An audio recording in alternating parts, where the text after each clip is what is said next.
When David Starr Jordan's meticulously built authority collapsed under historical, moral, and scientific questioning, a far deeper and more revolutionary scientific breakthrough was quietly emerging from the undercurrents of mid-20th century evolutionary biology. Beyond the grand granite arches of Stanford University, scientists were beginning to dismantle the very taxonomic empire that Jordan had spent his entire life constructing. Jordan had believed that his thousands of preserved specimens and Latin classifications represented an eternal, God-given order. But as new generations of evolutionary biologists looked closely at the branching tree of life, they realized that Jordan's lifelong obsession with classification was built on a fundamental misunderstanding of natural history. The collapse of his authority was not merely an isolated personal tragedy, but the prelude to an unprecedented scientific paradigm shift that would shatter centuries of human cognitive bias and fundamentally change how we perceive our place in the living world. In the decades following David Starr Jordan's death in 1931, the entire biological scientific community fell into an unprecedented paradigm reflection and cognitive upheaval. For over 2 centuries, the traditional taxonomic system established by Swedish naturalist Carl Linnaeus in 1735 in the 10th edition of Systema Naturae, and inherited and championed by Louis Agassiz and David Starr Jordan, had held absolute sway over human understanding of nature. Linnaeus arrogantly wrote his famous dictum, "God created, Linnaeus arranged." On Penikese Island, Agassiz led young Jordan through coastal waters, exclaiming, "Study nature, not books, taxonomy is reading God's divine mind." In 19th and early 20th century natural history museums, display cases were arranged in ascending staircases, from primitive lower aquatic fish at the bottom, step by step upward to higher terrestrial mammals and humans at the top.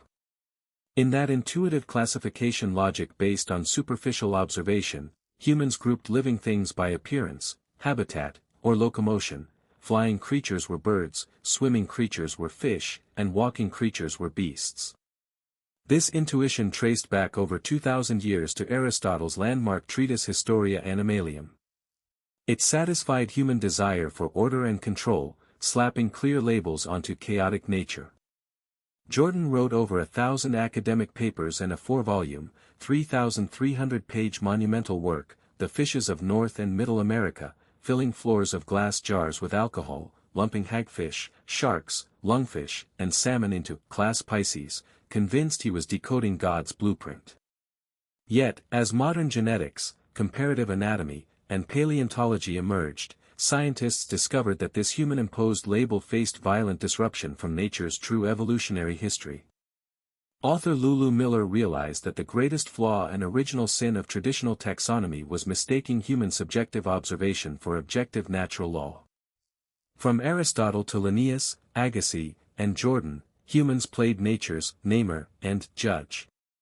Agassiz and Jordan tried to force Darwinian evolution into a linear staircase of progress from lower fish to higher humans. Jordan believed a fish preserved in alcohol with a Latin name belonged to human order, guarding against terrifying entropy and chaos. But nature never built life according to dictionary categories.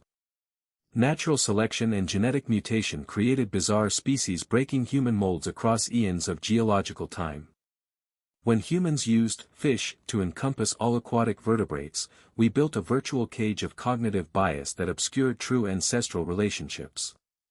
In mid-20th century evolutionary biology, scientists openly asked a provocative question: can swimming creatures in aquariums truly be called fish?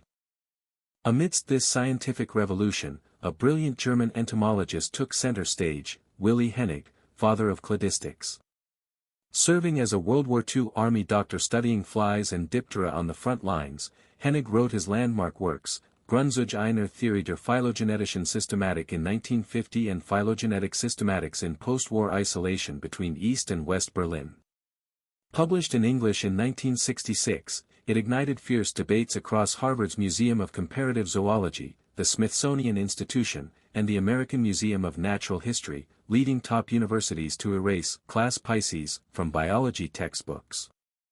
Hennig pointed out that traditional taxonomy was pseudoscientific, grouping salmon and sharks together simply because both lived in water with fins and gills, which was no different from grouping whales with fish.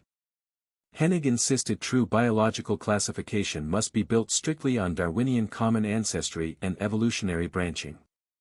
Hennig introduced a rigorous scientific standard, the principle of parsimony and shared derived characters, synapomorphies.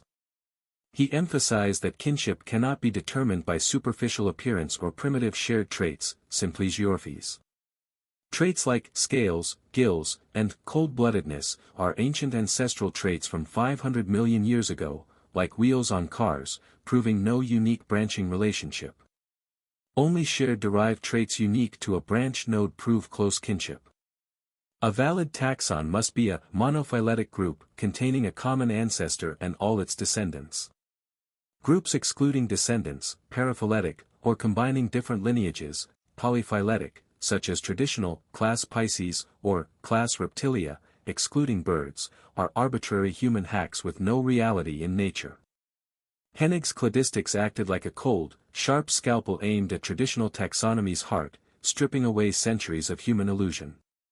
When cladistics was applied to vertebrate evolutionary trees, a massive scientific earthquake erupted across museum halls and academic departments.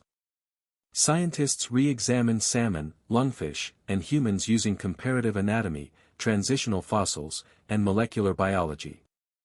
In December 1938, off the mouth of the Columna River in East London, South Africa, museum curator Marjorie Courtney Latimer spotted a striking blue fish among a trawler's commercial catch. South African chemist J.L.B. Smith identified it as Latimeria columnae, a living coelacanth thought extinct since the Cretaceous era 66 million years ago, stunning the global scientific community. Meanwhile, paleontologists unearthed key transitional fossils like Eusthenopteron, Panderichthys, Chictalic rosei with its flexible neck and sturdy wrist bones, and early tetrapod Ichthyostega. Traditional intuition assumed lungfish and salmon were close fish relatives, far removed from humans. Yet cladistic analysis revealed a mind-bending truth: on the evolutionary tree, lungfish and humans share a closer common ancestor, while salmon is far more distantly related. To understand this astonishing conclusion, we must look back 380 million years to Devonian oceans and rivers. In that ancient era known as the Age of Fishes, shallow freshwater habitats were prone to seasonal droughts and low dissolved oxygen levels. Lobe-finned fish, Sarcopterygiae, evolved out unique fleshy fins supported by internal bone shafts, as well as lung-like air bladders for atmospheric respiration. Lungfish could burrow into riverbed mud during severe droughts, secreting mucus cocoons to estivate and breathe atmospheric air directly for years. Over eons of geological time, one branch of lobe-finned fish crawled onto land, evolving tetrapods, amphibians, reptiles, birds, and mammals. The aquatic lobe-finned branch evolved into modern lungfish and coelacanth. In contrast, salmon, trout, cod, and tuna belong to ray-finned fish, Actinopterygiae, which diverged much earlier in aquatic history, leaving them on an entirely separate evolutionary limb. Anatomical details revealed ironclad proof: lungfish possess internal nostrils, choanae, opening directly into the mouth, double circulating heart chambers with partial septa, and humerus, radius, and ulna bone structures identical to human arms.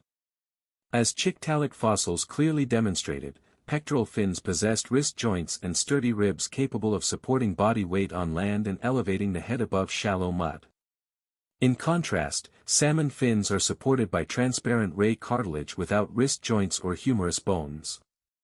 Subsequent mitochondrial and nuclear DNA sequencing confirmed lungfish are evolutionarily closer to land tetrapods than to salmon. From a cladistic tree standpoint, the common ancestor of lungfish and humans is much more recent than that of lungfish and salmon. Lungfish stand on the same close branch with humans on the tree of life.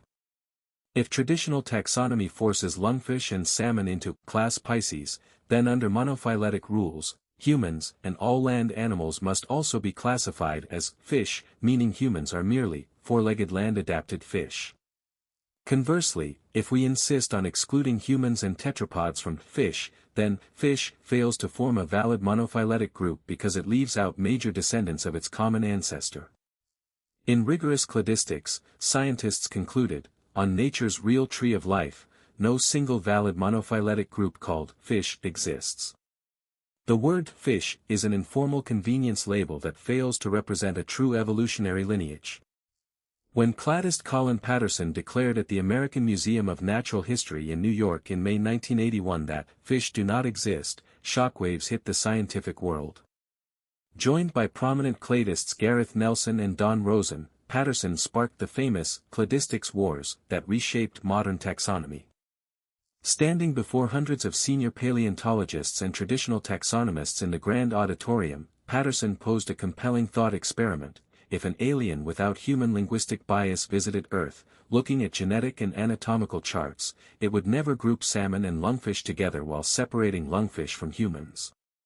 It would immediately recognize that lungfish and tetrapods belong on the exact same evolutionary branch. Patterson challenged senior scholars, can anyone tell me one single shared derived character true for all fish and only fish? The room was dead silent, no one could answer. It was no wordplay, but rigorous evolutionary biology crushing human linguistic bias.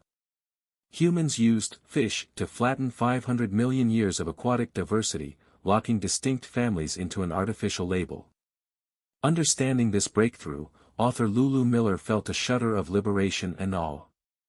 David Starr Jordan spent his life sewing labels onto fish flesh to build a human hierarchy at Stanford University. Jordan believed order resided in alcohol jars guarding against natural entropy and chaos. But modern science delivered a shattering blow. His beloved kingdom of fish never existed in nature. His lifelong taxonomy was a castle in the air built on bias, arrogance, and subjective human projection. He spent a lifetime classifying what was ultimately a linguistic illusion. Jordan's rigid order was a delusion of human arrogance. Nature is not a golden pyramid, but a branching, messy tree of life. No species is born superior, and no life can be permanently pinned by a simple label. When "fish don't exist" rang out, it deconstructed not just a biological concept, but the very philosophical foundation of Jordan's eugenics. Eugenics sought to rank humans as fit or unfit, attempting to use taxonomic scalpels to sanitize human value and sterilize those deemed inferior. But its classification philosophy was built on a fundamental misunderstanding of nature's infinite complexity and boundless diversity, exposing eugenics as a pseudoscientific nightmare built on moral and scientific delusion. This deconstruction brought Lulu Miller profound hope, personal salvation, and emotional healing. Lulu had lived under societal labels: failure after heartbreak, abnormal in mental struggle, out of place in sexuality, and insignificant dust under her father's cold nihilism. She had sought Jordan's rigid framework as salvation, hoping that establishing absolute control would rescue her from emotional chaos. But seeing how Jordan's framework cracked under scientific scrutiny allowed Lulu to break free from the invisible bars of societal judgment and step into authentic self-acceptance. Yet when fish, swimming in oceans for eons, proved to be a human linguistic illusion, Lulu realized that labels, ratings, and social standards hold no divine authority. Labels such as failure, abnormal, or genetically inferior are not universal realities carved into the cosmos. They are fleeting human symbols invented by ambitious individuals, bureaucratic institutions, and prejudiced scientists. True nature is infinitely vaster, richer, and more inclusive than any human category. We need not be trapped by artificial labels or force ourselves into man-made boxes. Tearing off the fish label tears away the shackles of the mind, allowing us to embrace life's true messiness, find our place in the sun, and step into a wider world of authentic dignity.